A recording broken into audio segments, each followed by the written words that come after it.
we realized through the fundraising process that we had a really great business and we had a really good growth opportunity, but we didn't necessarily align with the things venture needs, right? They need really rapid growth. They Yep. need really clear exit pathways. And I don't know that we were totally aligned with that trajectory and how we wanted to build a really safe and trusted platform for government officials.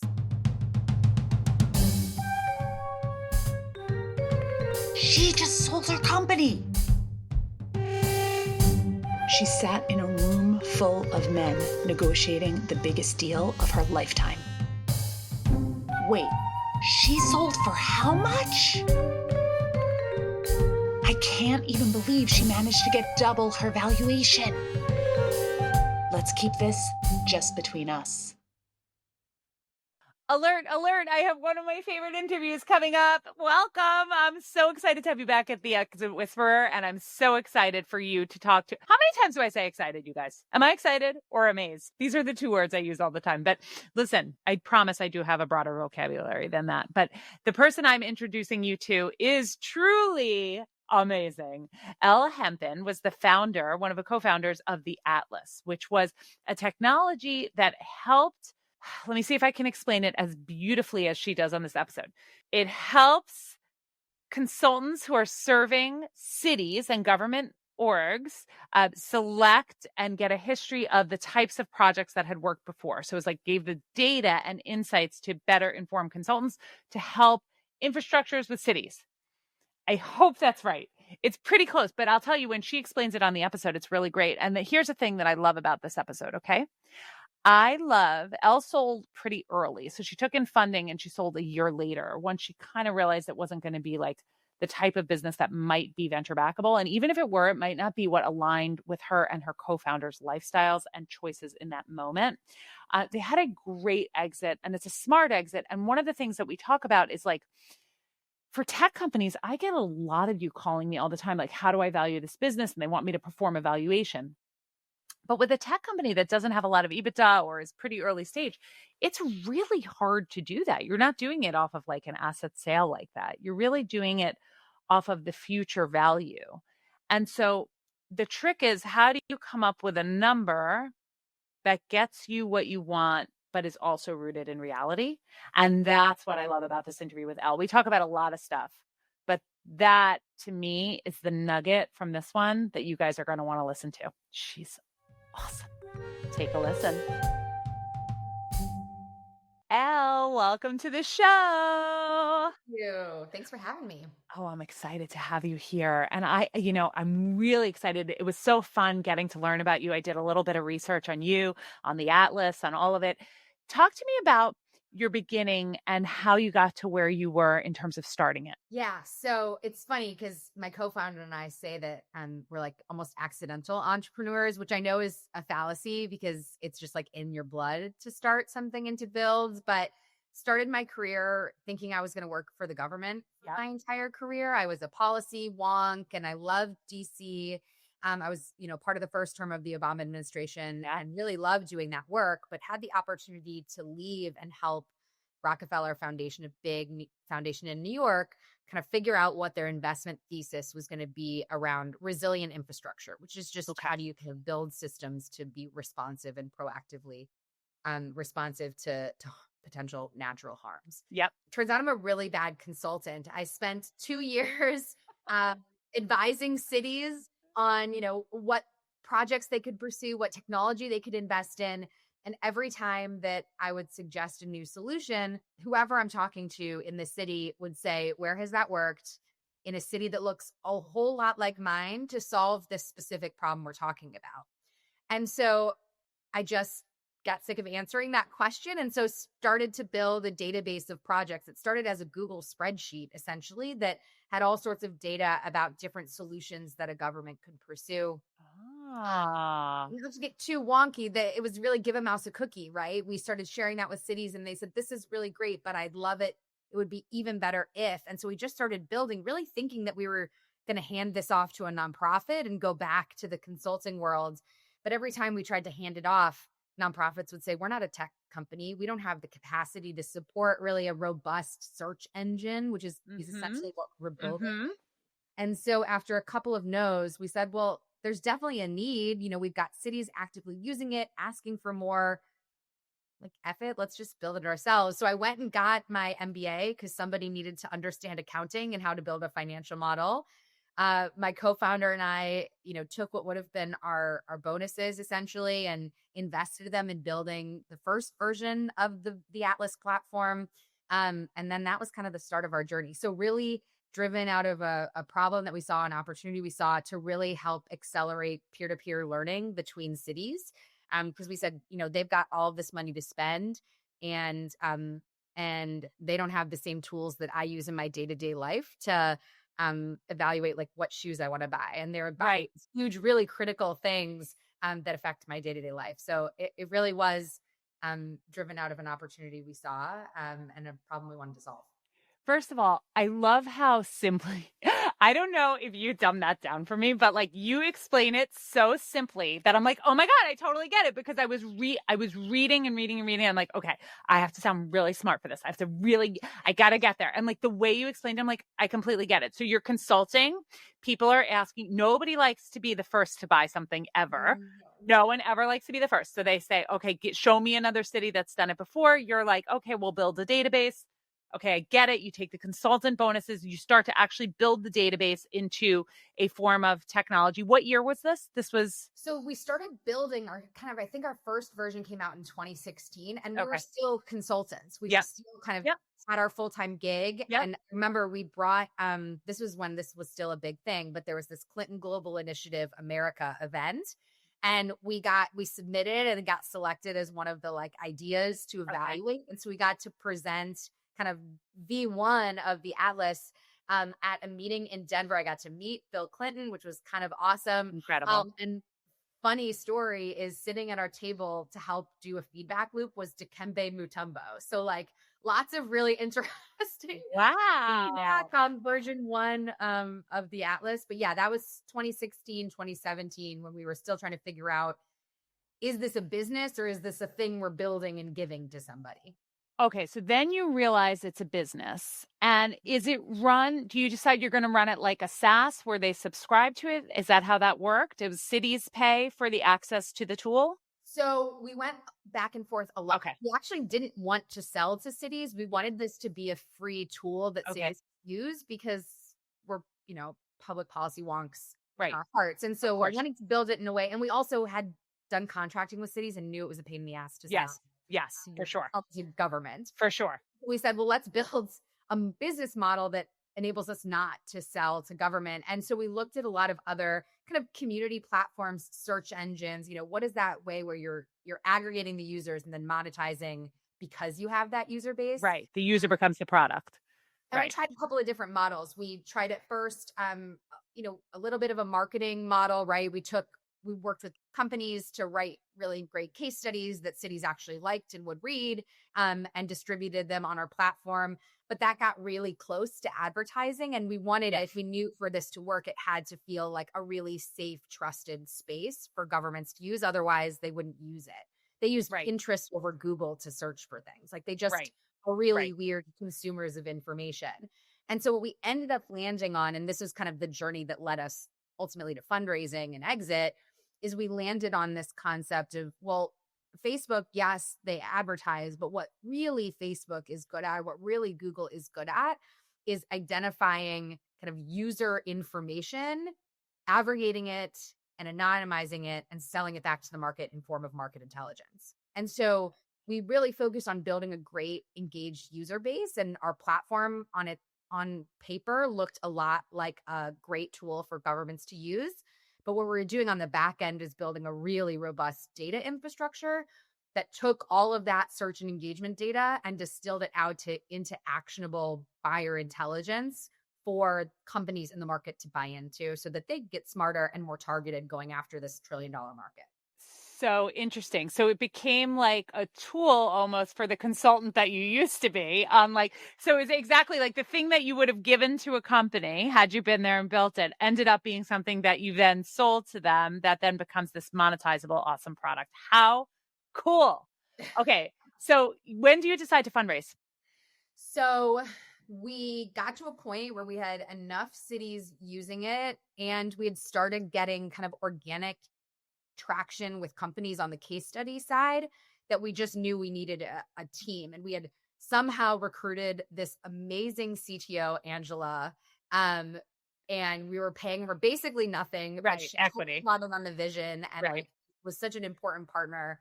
And she looked at our beta by our alpha and was like, I'm going to have to rip this thing to the ground. This is no. But it's fine. It's going to be worth it. Yeah. And so we brought her on board, and she identified some, resources she needed. And we just didn't have enough cash coming in from the client base to fund it, ourselves. So we put in some money, but eventually we just needed to bring in some additional. And so we went to family and friends and a couple of local angels. We were in San Diego at the time, who were interested in kind of the government world.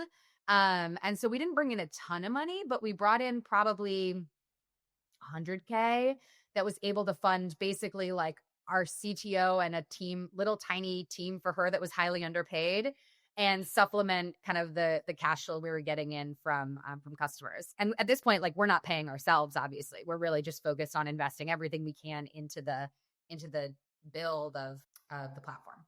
So at what point does it go from, we have this idea, we raised a little bit of money, we're going to hire a couple people, we've got this awesome CTO, we can afford her for a little bit, to something substantial that would be ultimately sellable?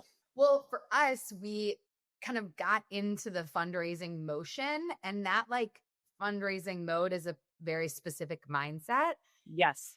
And we had some connections with folks in the Bay Area who had like pinged us about what we were building. So we had a little bit of interest. And so we said, well, let's just push this forward. Let's push this rock as far as it can go on fundraising. So we had a base to be able to, unfortunately, we had a co-founding team. So me and my co-founder, she took over a lot of the like core operations. I was going to ask you that, like, who's focused on which part?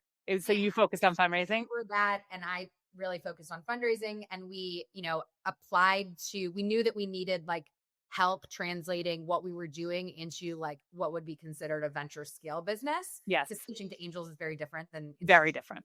Yes. We applied to, this is a fun story. We applied to Y Combinator, made it to the final round, flew out. My co-founder at this point is like 7 or 8 months pregnant. She's little, so she's like very, very pregnant looking. So we fly out, we do the final round interview, we get great feedback. We don't get selected for YC, which was a little bit deflating, but also we were like not totally sure that we wanted to raise venture money. Right. So we kind of reevaluated, and then we got contacted, I think, by 500 startups, and we submitted an application and got selected for 500 startups for batch 26, which kicked off kind of end of 2019. And funny story there, by the time we interviewed for that, the final interview, I was like 7 or 8 months pregnant. Oh my gosh.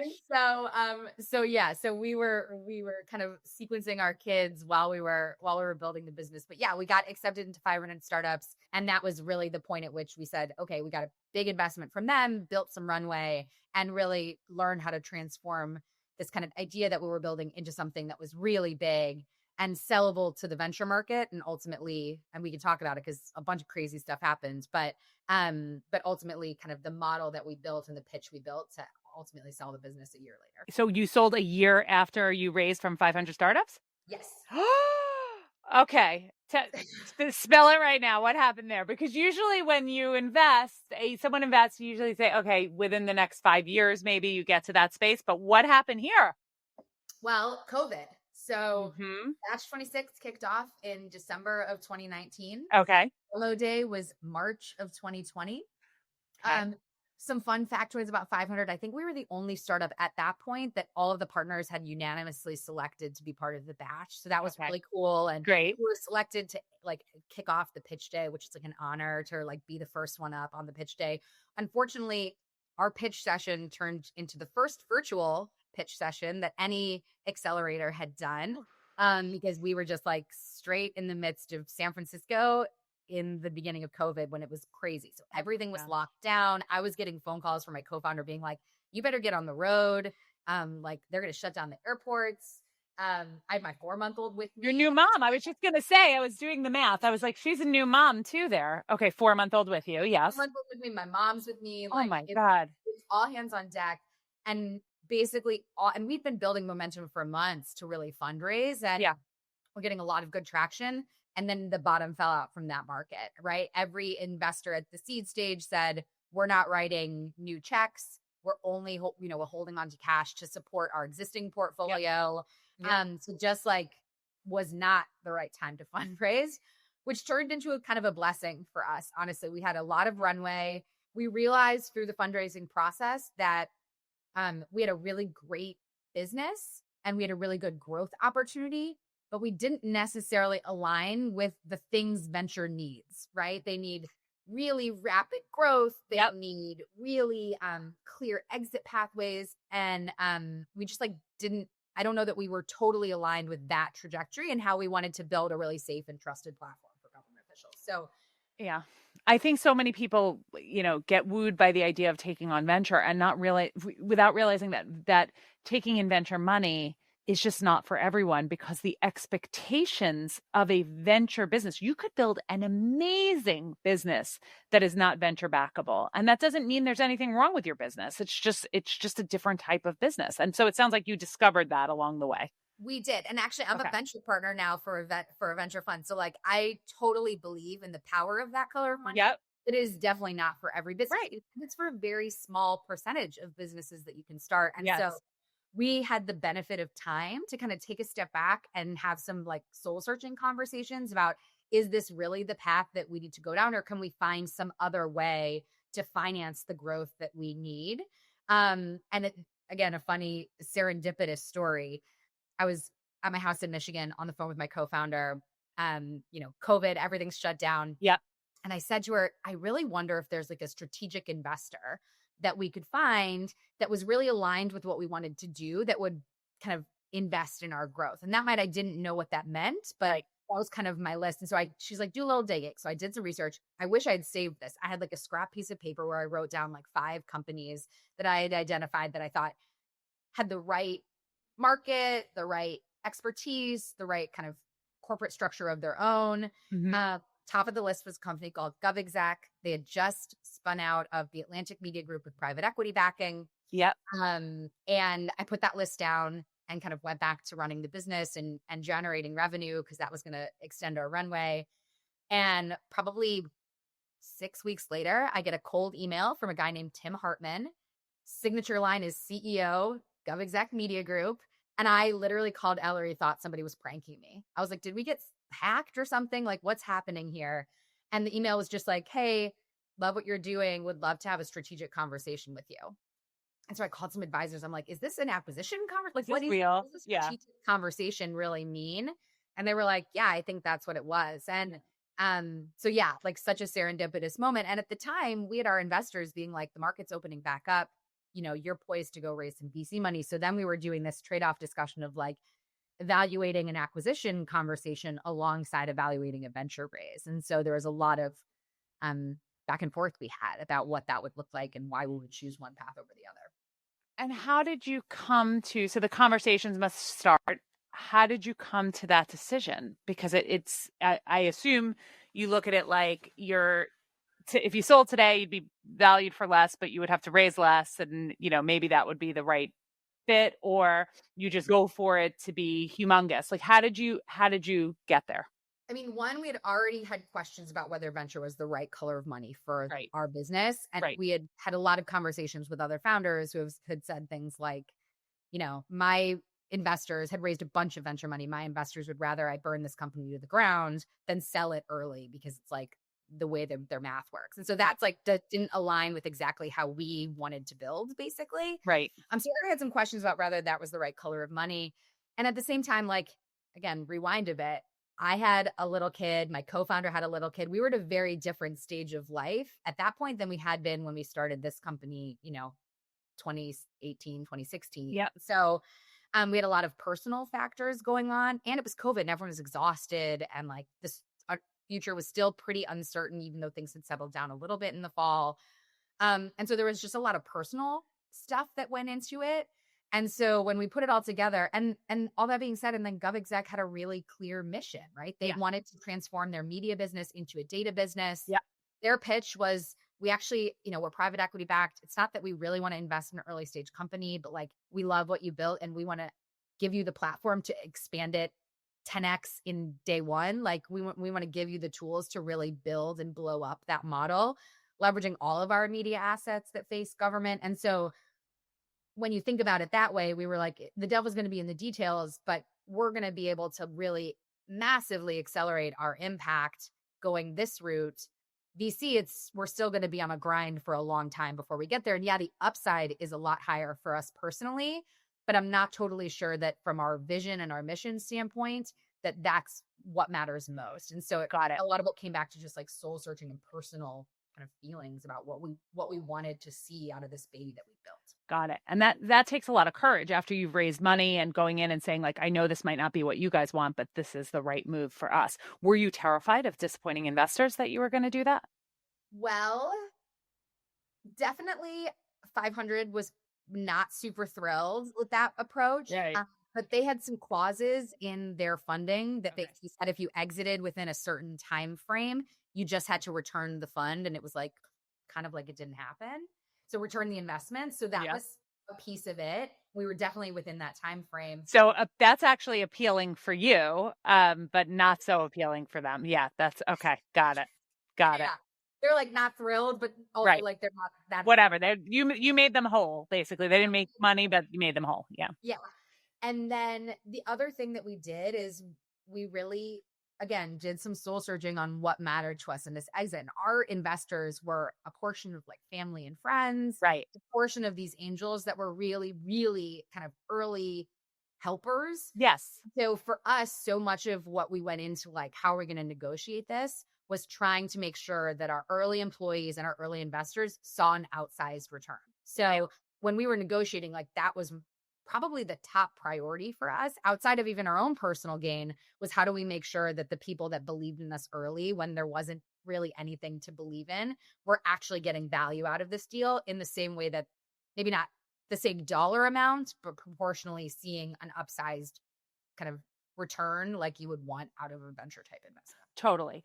So so you were pretty early in your journey, right? You just sort of added the runway there and you're about to go forward and then you get this offer. How do you go about valuing a business at that stage? Like I have so many founders who are like, I took in money. It's early, but I think I'm not venture backable. I think I'm ready to go. How do you value that on the tech side? Yeah, it's complicated. Yeah. And on top of it, right, we were negotiating with a private equity fund that has very different metrics of success than the venture funds that we had been really built to raise from. So add that layer of complication on top of it. We obviously pushed really hard to be valued on our future value, not our current value. Right. Not like a percentage of EBITDA, which we didn't have basically. Right. So, you can't, a tech company can't do that. Like in the stage where you were, you can't. Exactly. And they wanted to buy tech companies and they had experience working with tech companies. And obviously their theory is how do we turn media into data and insights? And so they were open to that conversation. But really what we did is, we had a really thoughtful lawyer and an advisor who talked with us about it. And they were like, who cares ultimately about like the total number? Break down what's really important to you to make you feel like this is going to be a good win, and then like negotiate around those components. Yes. And so it wasn't like we went in and we're like, we need to have this valuation. It was like, we need to make sure that our investors see 25x. Yep. We need to make sure that our and like early employees, right? We're really paying back the people that bought in early. Yep. We want to make sure that we get a little money out for ourselves to like pay back ourselves for not taking salary and have a really great kind of base salary going in. And then we want to make sure that we have value in the upside, right? If we're getting bought to really help transform this business, then when that business sells, right, again, this private equity model, like we want to make sure that we have really great hooks into the future value that we'll be building into the company. So we really, instead of looking at the total, we really chunked it into things that would make us feel bought in and good, and then went to them with that. Like, this is what would make us feel good. Come back to us with how you can make that happen. Yeah. I think that's what's essential. I have so many conversations with founders specifically in a tech space that have no idea, because the EBIT, you can't do evaluation off a multiple of EBITDA. So you have to find a way to extract what you want and then make the case for how that will be able to work for them financially. And so getting there. So you get there and you get the offer, you're able to negotiate what you want. And it's now a year later from the moment you took in the money from 500 startups and you close. How do you feel? What's next? Now I imagine you're building this as part of something bigger. How does that go? Yeah. So it was both a sense of like relief and excitement, like, oh, we did this. Not many people did this. We actually had we were being interviewed by a TechCrunch journalist who was like, by the way, did you guys know that you were one of only 4 fully female funded companies that sold this year? Yeah. Like crazy stats. So 1%. we were like, 1%. Yeah. We had like a moment of like, oh no, this is actually like a cool moment. Let's try to, my co-founder is really good at this. She was like, let's take a minute and like celebrate. So we booked ourselves rooms, me, my co-founder and our CTO booked ourselves rooms at a fancy hotel in La Jolla. Yep. And we showed up and our acquiring company had paid for dinner and paid for our rooms to help us. So they'd actually gone above and beyond to make us feel really welcomed and special. And so we did take a moment to like pause and celebrate. We knew that we were just going back to work, right? It's not we sold and we're leaving. Right. So we're on a 5-year contract to be there building and building and building. So we weren't getting off the train. We were staying right on it. Yeah. And so we took a moment to pause and celebrate. And then like January 1, it was like right back to work. And it was really rapid, right? It was like build, build, build. So yeah. So we didn't really take a ton of time to pause. It's like you don't really have a beat because what was important to you was the return for your initial investors and the opportunity to have a larger second bite of the apple for you. And that requires you to go right back to work. Yep. Right back to work. Okay. And so you do that. And how does it go for you from being the founders and nobody else? I mean, you have investors, but for a very short period of time, and the angels are totally different anyway. How does it go to now basically working for somebody? How does that experience change you? Yeah, well, we had a lot of support from CEO, from the chairman of the board, and a lot of engagement. And so the transition was actually like pretty straightforward. We were the first company that they had acquired. And so they gave us a lot of space to build. And they really, again, they believed in the thesis. And so we had a lot of rope. And so it didn't feel really like we had, like we were working for somebody as much as like we had another team of advisors to help. So they had you operating independently. Yeah, and we retained our co-founder titles. Like we still operated fairly independently at the beginning as they bought. I mean, I think we were the first of what became almost 20 acquisitions. And so really quickly, it became more of an organization. But at the beginning, we operated fairly independently because we were building something that was very different from what their media business. Right. And so in a lot of ways, they gave us a lot of space to do that, build the team, keep a lot of our culture. We kept our Slack all the way through. So we like had a lot of independence even within the organization as it got bigger. And so how long did you stay? So I stayed for the full 5 years and kept up to so I just left at the end of this year actually. And progressively over the course of that 5 years, did a bunch of product development of our own product, launched new products to market, and then had the support of the leadership to take on more and more responsibility. I led the acquisition of a couple of companies, built kind of a bigger portfolio of assets that were under our management. And so really got a lot of like really great core business skills, right? Yeah. I applied a lot of my MBA over the last 5 years. And so it was great experience, but got to kind of the end of the 5 years, my co-founder had left for another opportunity a year prior, and had a moment where I wrapped up running corporate strategy for the GovExec focused on the state and local market. And I was putting together the strategy and realized that I wasn't putting myself in the strategy. And so had some like soul searching where I was like, do I really the next step here is just to like figure out how to manage a bigger media business. And while that's a great thing for a lot of people, for me, that's not really fulfilling, right? Yeah. I said at the beginning, right, I started my career in government, thought I was going to be a government wonk my whole life. So I felt really far away from where my passions are. And so had a great set of conversations with our leadership, and kind of negotiated an exit package that released my claims on some of the upside, but let me keep some of the near-term value. And I stayed on retainer with them. So I'm still doing some work to support them. It was a great way to wrap things up. But yeah, now I'm figuring out what I want to do next. So how does it feel? How does it feel? Good. It was, my husband says like you have a year's worth of runway, which is great. And Yep. I immediately, I'm always better busy than bored. So I'm doing a bunch of consulting right now. But it's fun. It's exciting to get back closer to things that really make me excited, resilient infrastructure. But now I'm taking more of the approach looking at capital flows. So I'm a venture partner. I'm doing some work to stand up some public-private partnerships. So in some ways, I feel like I jumped back 10 years and I'm like going a different path from where, 25-year-old Elle really cared about. And it's exciting to be there and take all these lessons I learned from the last decade and now apply them in a new way to the market. So it's fun. It's so exciting to have the opportunity, I think, to reinvent. We all have the opportunity to reinvent, but I think after you exit and close a chapter and have a little bit of cushion and a little bit of like, okay, now I can take the time to think, it allows you to do what you really love. I know for me, it was very similar. Like I sold, worked for 3 years for the acquirer, then was like, okay, I have this time.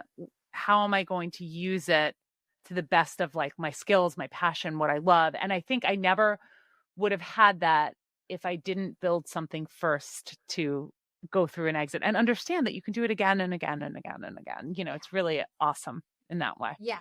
Overwhelming. Like I will say January 1 hit and I was like, oh my gosh, like I've never had this much empty space. And so like, I was like, what do I do with all of this? And so I had some great. But did you fill it? Did you fill it right away? Or did you, because I found I try to fill it. I'm trying to teach myself to fill it less, but I fill it right away. I think anxiety or energy, like it's entrepreneurial energy.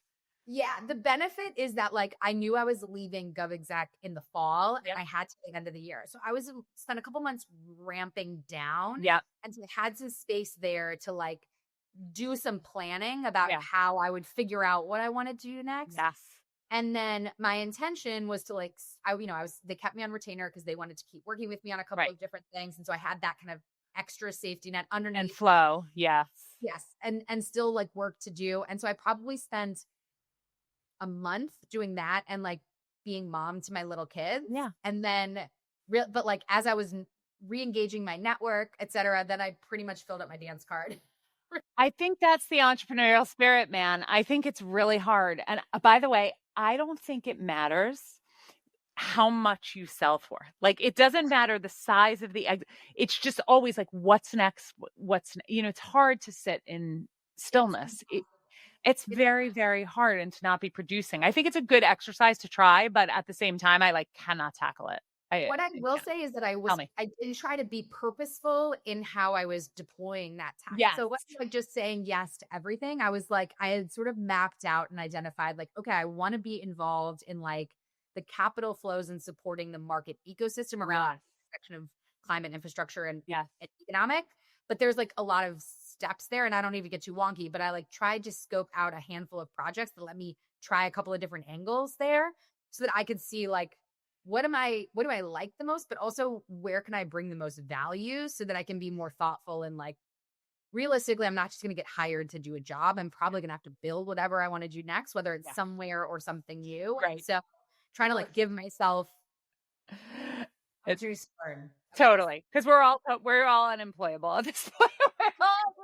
I would say unemployable. That's fine. No, it's good. I prefer it. But I think my last question for you is a random one, but I thought it was interesting. You said something that reminded me of something I heard at a conference once. So I once heard this woman, Jean Sullivan, who runs Astia. It was a venture firm.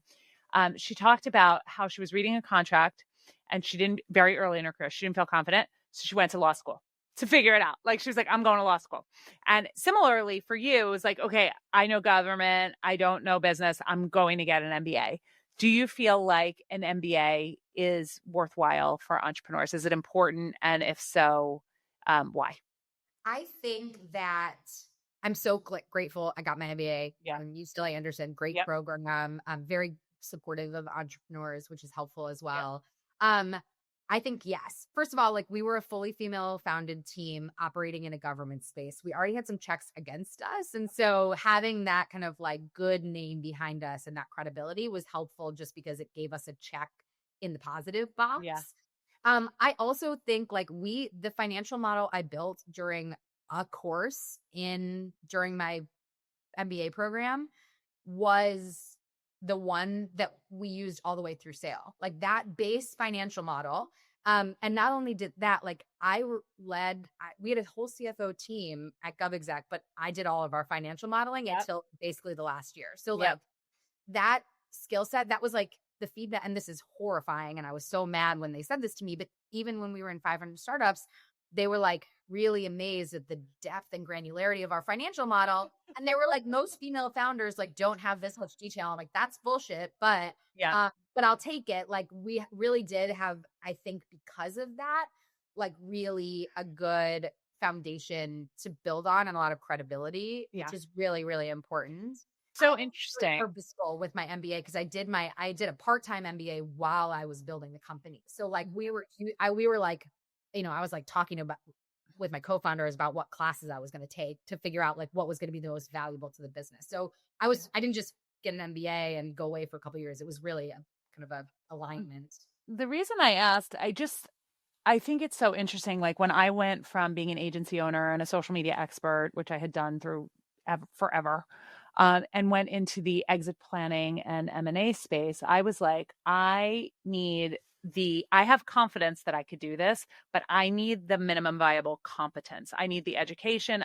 That's immediately what I invested in. And I don't know that I think a lot of men just go and do it, like do the thing if they have to. And like, I don't know. I sort of feel the same way and recommend that. So it's interesting. Yeah, I do. I feel, I'm very grateful that I have it. And it was a great experience and a great program. So absolutely. Awesome. Well, Elle, thank you so much for coming on the show today. You're fantastic. Thank you for sharing. Thank you for having me.